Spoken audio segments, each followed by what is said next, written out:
Dear students, welcome back to another class. Today's class is Basic English. যারা basic English শিখতে চাচ্ছ তাদের জন্য আজকের ক্লাসটি। বেসিক ইংলিশের জন্য যেই চ্যাপ্টারগুলো জানতে হবে সেগুলো হলো একটি এখানে সূচিপত্র সাজানো হয়েছে, এটা নিয়ে আলোচনা করব। দেন আমরা ইন্টারমিডিয়েট অথবা অ্যাডভান্স ইংলিশে যাওয়ার চেষ্টা করব।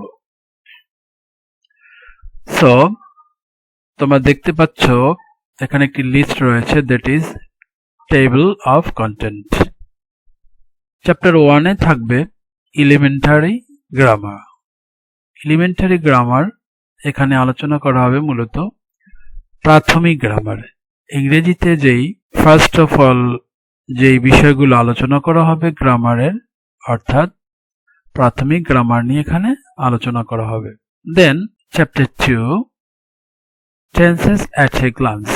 তোমরা জানো ইংরেজির শেখার বিষয়ে যখন আমরা মনস্থির করি তখনই আমাদের একটি টপিক চলে আসে, সেটা হচ্ছে টেন্স।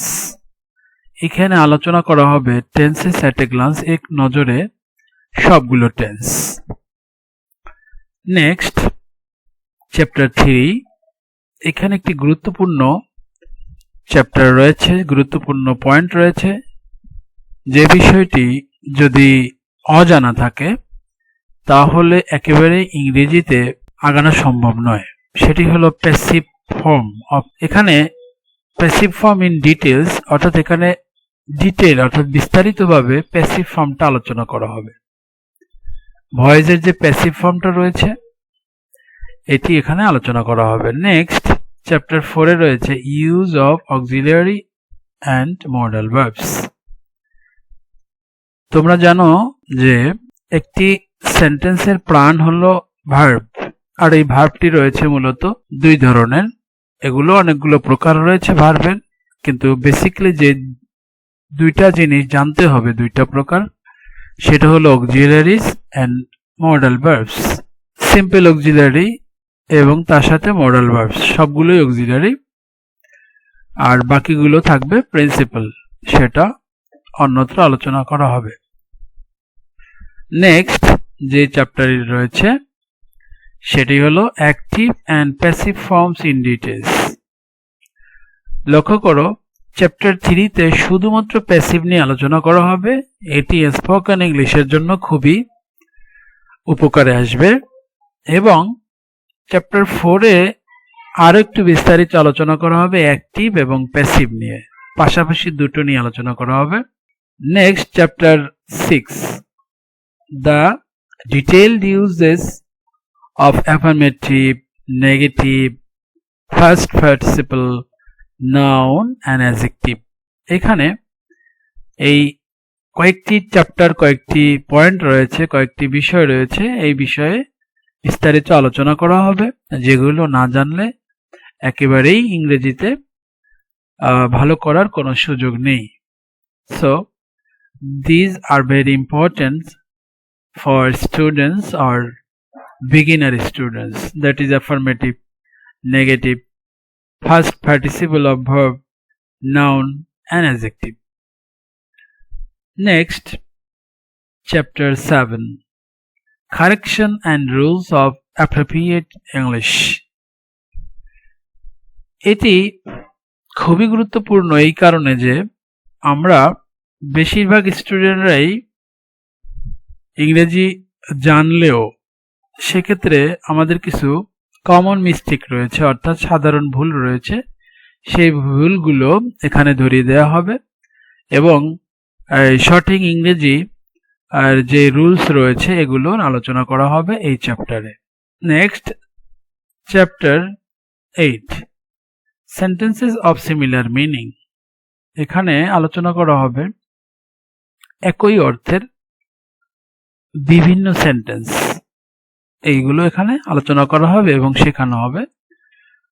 তারপরে আমরা শিখব চ্যাপ্টার 9-এ গিয়ে সেন্টেন্স এক্সটেনশন মেথড, অর্থাৎ একটি বাক্যকে কিভাবে বর্ধিত করব, এই বর্ধিত করার পদ্ধতি কি। একটি ছোট বাক্যকে, একটি শর্ট সেন্টেন্সকে লং সেন্টেন্স, এলাবোরেট সেন্টেন্স কিভাবে তৈরি করব, এখানে এই মেথডটি আলোচনা করা হবে। Then chapter 10, use of preposition.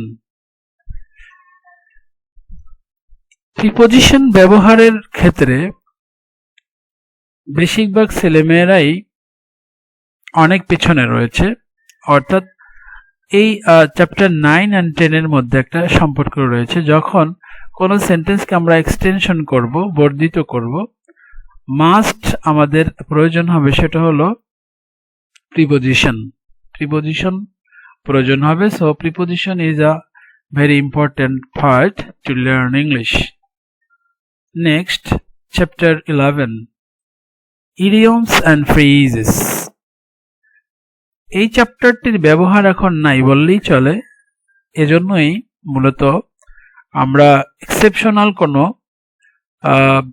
Bangla ভাষায় ব্যবহার করা কোনো বাক্য অথবা দৈনন্দিন জীবনে কোনো কথা প্রকাশ করার জন্য, মনের ভাব প্রকাশ করার জন্য সঠিক ইংরেজি ওয়ার্ড আমরা খুঁজে পাই না।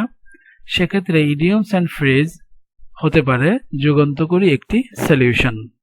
ইডিয়মস অ্যান্ড ফ্রেজ সিলেবাসভুক্ত নেই এখন একাডেমিক সিস্টেমে, তবু এটা বেসিক ইংলিশের ক্ষেত্রে খুবই গুরুত্বপূর্ণ। এই চ্যাপ্টারটি অধ্যয়ন করলে ভালো একটি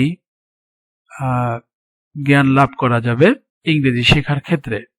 next chapter 12, pairs of words. এখানে জোড়া শব্দ নিয়ে আলোচনা করা হবে, এটাও খুবই গুরুত্বপূর্ণ। এরপরে রয়েছে চ্যাপ্টার 13, কমিউনিকেটিভ ইংলিশ। এটাকে সংক্ষেপে বলা যায় স্পোকেন ইংলিশ, অর্থাৎ যেই সিস্টেমে, যেই ভাষাটির মাধ্যমে আমরা কমিউনিকেট করতে পারবো, আদান প্রদান, তথ্য আদান প্রদান করতে পারবো, কথা বলতে পারবো, সেটি হলো ইংলিশ। ইংলিশটাকে বলা হয় কমিউনিকেটিভ ইংলিশ। এখানে পূর্বে আমরা যে আলোচনাগুলো করেছি এটা হচ্ছে গ্রামাটিক্যাল পয়েন্ট, আর এখন এই অর্থাৎ কিভাবে আমরা তথ্য আদান প্রদান করব, যোগাযোগ করব, সংযোগ স্থাপন করব, অর্থাৎ সেটা হলো কথা বলার মাধ্যমে, তার মানে ইংলিশ বলার মাধ্যমে।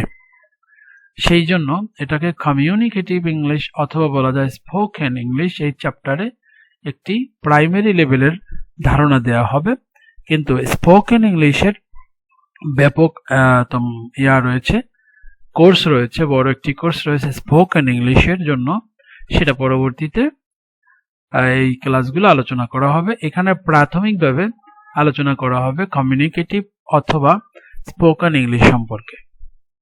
Next, group verbs. Group verbs is very important for new students to learn English. এটাও খুবই গুরুত্বপূর্ণ, সো এটা নিয়েও এখানে আলোচনা করা হবে। নেক্সট রয়েছে লাস্ট চ্যাপ্টার, দ্যাট ইজ 15। এখানে রয়েছে মিসসেলেনাস, অর্থাৎ বিবিধ আলোচনা। কিছু বিবিধ আলোচনা এখানে করতে হবে, যেখানে মোটামুটি স্টুডেন্টরা ক্লিয়ার একটি কনসেপ্ট পাবে।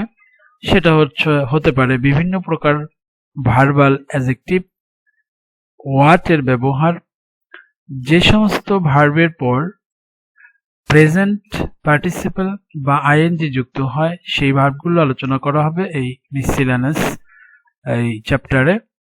এরপরে রয়েছে যে সমস্ত ভার্বের পর ইনফিনিটিভ বা টু যুক্ত ভার্ব ব্যবহৃত হয়, এগুলো আলোচনা করা হবে। আরেকটি গুরুত্বপূর্ণ অধ্যায় এটার ভিতরে অ্যাড রয়েছে, সেটা হলো সিনোনিমস অ্যান্ড অ্যান্টোনিমস, সমার্থক এবং বিপরীত শব্দ নিয়ে আলোচনা করা হবে। এরপরে রয়েছে শুদ্ধ বানান লেখার নিয়মাবলী। এখানে কিন্তু স্টুডেন্টরা অনেক উইক রয়েছে শুদ্ধ বানান লেখার বিষয়ে। তো এইখানেই আর বিবিধ চ্যাপ্টারে অর্থাৎ মিসসেলেনাস চ্যাপ্টারে আলোচনা করা হবে শুদ্ধ বানান লেখার পদ্ধতি, দ্যাট ইজ স্পেলিং ওয়ার্কশপ। এরপর রয়েছে সঠিক উচ্চারণের পদ্ধতি, অর্থাৎ আমরা পড়তে পারলেও উচ্চারণটা সঠিক হচ্ছে কিনা সেই বিষয়ে এখানে আলোচনা করা হবে। তো বোঝা যাচ্ছে যে চ্যাপ্টার 15 কিন্তু খুবই গুরুত্বপূর্ণ। এরপর রয়েছে কমপ্লিশন অফ সেন্টেন্স, এটার ভিতরে থাকবে। এটা হলো সেন্টেন্স প্রলংইং মেথড, অর্থাৎ একটি সেন্টেন্সকে কিভাবে কমপ্লিট করতে হবে, শেষ করতে হবে, অর্থাৎ এন্ডিং রুলসটা কি হবে, এন্ডিং ল্যাঙ্গুয়েজটা কি হবে, এখানে আলোচনা করা হবে। তো সকলেই বুঝতে পেরেছো যে এই বেসিক ইংলিশের যে কন্টেন্টগুলো সাজিয়েছি প্রত্যেকটাই খুবই গুরুত্বপূর্ণ আলোচনা হবে, এবং মোটামুটি এইগুলোর একটা ধারণা থাকলে তুমি বুঝতে পারবে যে আমাকে আসলে কি কি ইংরেজির বেসিক নলেজ আমাকে কি কি রাখতে হবে, কোন কোন বিষয়গুলোর উপরে বেসিক নলেজটা আমার থাকলে আমি অ্যাডভান্স ইংলিশে অংশগ্রহণ করতে পারবো এবং ক্লাসগুলো বুঝতে পারবো। তো আজ এ পর্যন্তই, দেখা হবে পরবর্তী ক্লাসে। আল্লাহ হাফেজ।